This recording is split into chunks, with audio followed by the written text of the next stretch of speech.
तो दोस्तों आज का हमारा टॉपिक है पीवीसी केबल और एक्सएलपी केबल में डिफरेंस क्या होता है। सबसे पहले जान लेते हैं पीवीसी केबल और एक्सएलपी केबल की फुल फॉर्म क्या होती है। पीवीसी केबल का जो फुल फॉर्म होता है वो पॉलीविनाइल क्लोराइड होता है। बेसिकली होता है क्या है, जिसके बेस पे इनका इंसुलेशन होता है, जिसकी मेटेरियल का ये बना होता है उसी के बेस पे इसका नाम दिया होता है। एक्सएलपी होता है क्रॉस लिंक्ड पॉलीथिलीन केबल। इसमें इस टाइप का इंसुलेशन होता है, पॉलीथिलीन होता है, काफ़ी अच्छा इंसुलेशन मटेरियल होता है। इन्हीं के बेस पे इनको डिवाइड किया गया है। इसके बारे में आगे जानते हैं कि इनका जब मेन और फैक्टर्स क्या क्या होते हैं। पीवीसी केबल जो आपको बताएं तो थोड़ी मैकेनिकल प्रॉपर्टीज़ थोड़ी कम रहती हैं। हीट की अगर ये ज़्यादा हीट नहीं बेयर कर पाती है। उसके बाद बात करें ज़्यादा अगर फायर भी जल्दी पकड़ लेती है। इंसुलेशन ज़्यादा रहता है, केमिकल रेजिस्टेंस भी नॉर्मल रहता है। और इसके बेनिफिट जान लें तो इजीली अवेलेबल होती है, सस्ती होती है, स्ट्रेंथ ठीक होती है और केमिकल प्रॉपर्टीज़ भी इसकी ठीक होती हैं। और मेनली आपको अगर देखेंगे तो पीवीसी केबल नॉर्मली जो यूज़ होती है, इनका मेनली यूज़ जो है वो हम लोग मेनली हाउस वायरिंग में या कहीं भी इंडस्ट्रियल वायरिंग में ही किया जाता है। और अदरवाइज़ कहीं पीवीसी केबल आपको नहीं मिलेगा देखने के लिए, मेनली यही यूज़ है। और अब उसके बारे में अब जान लेते हैं एक्सएलपी के बारे में। एक्सएलपी कहाँ कहाँ यूज़ होता है, इसके क्या क्या यूजेस हैं, क्या बेनिफिट्स हैं। एक्सएलपी बोले तो काफ़ी लो टेम्परेचर पे काम कर सकती है, काफ़ी हाई टेम्परेचर पे भी काम कर लेती है। काफ़ी इसमें मतलब कि रेजिस्टेंस काफ़ी अच्छा रहता है और हार्ड रहती है काफ़ी। जहाँ आपको हार्डनेस मतलब कि स्ट्रेंथ चाहिए होती है वहाँ अच्छी तरह यूज़ होती है। स्क्रैचलेस होती है और अच्छी मतलब कि अगर पीवीसी से कंपेयर करेंगे तो अच्छी जगह जहाँ वोल्टेज आपको बेटर वोल्टेज ज़्यादा वोल्टेज चाहिए होता है तो वहाँ इसको यूज़ कर सकते हैं।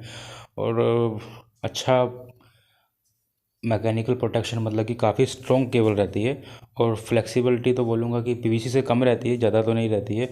और अब जान लेते हैं कि एक्सएलपी और पीवीसी केबल के जो कुछ ऐसे पॉइंट्स हैं जो कॉमन पॉइंट दोनों में होते हैं अलग अलग। ऐसा मैं आपको बता देता हूँ कि अगर आपको पहचानना है तो केबल होती कैसी है। आपने कई बार देखा होगा कि ये किसी केबल पे लिखा होता है एक्सएलपी पीवीसी केबल। इसको समझते हैं एक डायग्राम से। अब मैं आपको केबल दिखाता हूँ, एक डायग्राम केबल का डायग्राम है। इसमें आप देखेंगे तो आपको केबल दिखाई दे रहा है, सबसे ऊपर कंडक्टर दिखाई दे रहा है। अगर किसी केबल पे लिखा हुआ है एक्सएलपी ऑब्लिक पीवीसी, इसका मतलब कौन सी केबल, एक्सएलपी है या पीवीसी है। तो इसके लिए क्या है मैं आपको बताता हूँ। जो कंडक्टर पे जो इसका इंसुलेशन होता है वो होता है एक्सएलपी का, जैसे हमारे इमेज में दिखाई दे रहा है। उसके ऊपर टेप होती है, एक से टेप प्लास्टिक की कवरिंग होती है, उसके ऊपर आर्मरिंग होती है। आर्मरिंग भी कई टाइप की होती है, मैं आपको बताऊंगा आगे इस वीडियो में आगे चलेंगे तो किस टाइप की आर्मरिंग होती है। उसके ऊपर जो कोटिंग होती है, कोटिंग कवरी जो होता है जिसको जैकेट भी बोलते हैं, वो हमारा पीवीसी का होता है। तो इस तरह पता लगता है कि अंदर वाली केबल जो एक्सएलपी है और उसके ऊपर जो कवरिंग है वो पीवीसी की है। उसी केबल को कई बार देखेंगे तो दोनों ही मार्किंग लिखी रहती है एक्सएलपी पीवीसी। उसका मतलब यही होता है कि वो उसका जो मेनली कंडक्टर पे जो इंसुलेशन है वो आपका एक्सएलपी रहता है। काफ़ी अच्छा इंसुलेशन रहता है पीवीसी कंपेरिजन में, काफ़ी अच्छा स्ट्रेंथ रहता है, हार्डनेस रहती है। मतलब कि पीवीसी उसके हाई रेजिस्टेंस रहता है, मतलब कि जल्दी अच्छे टेम्परेचर पे ये केबल एक्सएलपी काम कर लेता है। मतलब कि पीवीसी के कंपेयरिंग में आज इनको काफ़ी ज़्यादा यूज़ करते हैं। आपने बाहर भी अंडरग्राउंड केबल्स में भी इसको यूज़ आजकल बहुत यूज़ में लेते हैं। अब जान लेते हैं आगे कि इन दोनों कुछ सिमिलरिटीज़ भी हैं। देखिए दोनों ही बेसिकली बने प्लास्टिक से ही होते हैं, प्लास्टिक का क्वालिटी का फ़र्क रहता है। दोनों ही रेजिस्टेंट होते हैं केमिकल रिएक्शन से। दोनों ही इतना कॉस्ट नहीं है। पीवीसी एक्चुअली थोड़ी कम कॉस्टली आती है, एक्सएलपी ज़्यादा कॉस्टली आती है, लेकिन फिर भी नॉर्मल है, ज़्यादा कॉस्ट नहीं आता है। और एक्सएलपी इज़ आपको बताएं इजीली फ्लेक्सिबल, आप यूज़ कर सकते हैं उसको, कहीं भी अच्छी जगह यूज़ कर सकते हैं। इसमें बेसिकली और कुछ आपको डिफरेंसेस दोनों में बता देता हूँ। अब मैंने आपको सिमिलरिटी तो बता दी। अगर बताऊँ ये जो है हमारी PVC up to 70 degree Celsius temperature पे वर्क कर लेती है। एक्सएलपी जो है हमारी 90 डिग्री सेल्सियस पे काम करती है। और इसको अगर पीवीसी को मैक्सिमम टेम्परेचर पे यूज़ करेंगे तो मैक्सिमम अप टू 20 ईयर्स चलती है। और अगर एक्सएलपी की बात करें तो मोर देन 20, काफ़ी अच्छा इसका बैक ईयर है। और ओवरलोड तक ये टेम्परेचर जितना पीवीसी कर 90 डिग्री तक झेल पाती है। और ओवर हमारी एक्सएलपी जो 130 डिग्री सेल्सियस ले जाती है। शॉर्ट सर्किट कैपेसिटी की बात करें टेम्परेचर की तो पीवीसी मैक्सिमम 135 और हमारी XLP more up to 250 degree Celsius. Flexibility दोनों में पीवीसी में ज़्यादा रहती है और हमारी पीवीसी थोड़ी सी हार्ड, एक्सएलपी थोड़ी हार्ड रहती है। करंट कैरिंग कैपेसिटी की बात करें तो पीवीसी से काफ़ी ज़्यादा अच्छा करंट कैरिंग कैपेसिटी रहती है इस केबल के अंदर। और पीवीसी ज़्यादा लो टेम्परेचर पे काम नहीं कर पाती है, जहाँ पे टेम्परेचर काफ़ी कम रहता है। और लेकिन हमारे एक्सएलपी है वो काफ़ी लो टेम्परेचर पे भी काम कर जाती है। मॉइस्चर रेजिस्टेंस बहुत अच्छा रहता है XLP का, ज़्यादा मॉइस्चर जल्दी एब्जॉर्ब नहीं करती है। PVC का कम रहता है, और केमिकल रिएक्शन इसमें कि PVC में कम रहता है, इसका ज़्यादा मतलब कि कम रहता है, बस बेसिक बता दें। और आपको बताता हूँ इसका यूज़ कहाँ कहाँ है।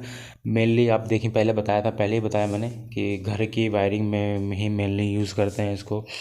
इंडस्ट्रीज़ में, फैक्ट्रीज़ में, जहाँ भी कहीं आपको होम अप्लाइंसेस या पंखे फैन के लिए यूज़, इसी के लिए यूज़ की जाती है। और XLP हाई वोल्टेज के लिए, transmission 33 kV 11 kV LT range में इसको बेसिकली यूज़ किया जाता है। इसी और इसके लिए बेस्ट है XLP केबल, आजकल हम यूज़ कर रहे हैं। उसके बाद बात कर लेते हैं कि इस पर जो आर्मरिंग होती है कितने टाइप की होती है। आर्मरिंग बेसिकली 3 टाइप की होती है। इसको आपने देखा होगा कभी एक बार, मार्किंग होती है SWA की, STA की और AWA की मार्किंग आपको कभी कभी केबल पे दिखने को मिल जाती है। कभी कभी अगर उसमें आर्मरिंग होगी, अनआर्मर्ड है तो कोई मार्किंग इस टाइप की नहीं मिलेगी, मिलेगी उसी पे जिस पे मार्किंग होती है। अब है क्या, ये बता देता हूँ। जो SWA होता है, इसकी फुल फॉर्म है स्टील वायर आर्मर्ड। मतलब इसमें बेसिकली आपको देखा, आपने केवल देखा हो तो मैं कभी कभी GI वायर की आर्मरिंग होती है, वो होता है SWA। स्टील टाइप टेप रहती है उसके ऊपर, और एल्युमिनियम में GI वायर टाइप भी रहती है, लेकिन वो एल्युमिनियम की बनी होती है। अब आपको केबल दिखाता हूँ, एक इमेज दिखाता हूँ, उसमें समझ में आ जाएगा। सबसे पहले आप देखेंगे तो उसमें कुछ वायर्स हैं, एल्युमिनियम वायर्स। अब उसमें तो AWA है, एल्युमिनियम वायर। उसके बाद स्टील वाला है SWA, स्टील वायर, जो मैंने पहले आपको बताया था स्टील वायर से। उसके बाद स्टील टेप आती है, STA जिसको बोलते हैं, स्टील टेप आर्मरिंग रहती है। एक इस तरह 3 तरह की आपको मार्किंग जो आर्मर्ड केबल आती है उनके ऊपर देखने को मिल जाती है। और यही बेसिकली है इन दोनों का। और भी कई बेनिफिट हैं XLP केबल में PVC के कंपेयर्ड में, इसीलिए आजकल बेसिकली आपको XLP केबल ज़्यादा देखने को मिलता है, UGM-VC को यूज़ करते हैं। तो ये वीडियो था जितना आपको मैंने बताया PVC XLP के बारे में। उम्मीद है कि आप लोगों को कुछ जानकारी हो गई होगी। अगर आज का आपके बारे में कुछ क्वेश्चन या कुछ सजेशन देना चाहते हैं तो कमेंट सेक्शन में जरूर बताइए। और वीडियो अगर अच्छा लगे तो लाइक और शेयर जरूर करिए, ताकि मैं आगे भी ऐसी वीडियो बनाते रहूँ। तो मिलते हैं अगली वीडियो में। Thank you.